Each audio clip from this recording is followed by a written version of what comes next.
Сәлем баршаңызға. Бүгін сіздерге сухофруктіден өте дәмді конфет жасайтын боламыз.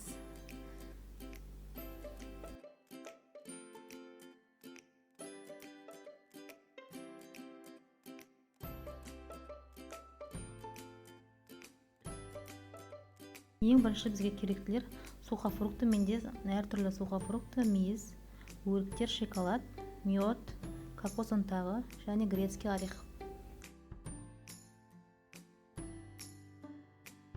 Ең бірінші барлық сухофруктларды пышақпен турап аламыз.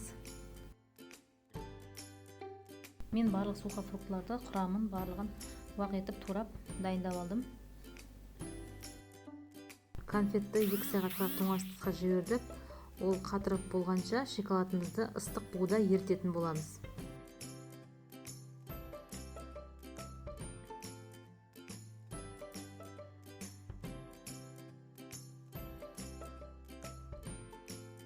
Конфетіміз ұстауға ыңғайлы болу үшін оған ағаш таяқшаны бекітіп қойдық.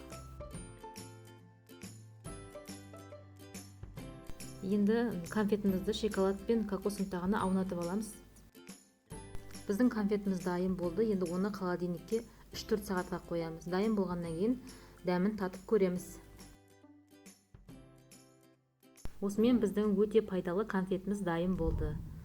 Ұнаса лайк басып, каналға тіркеліп кетіңіздер.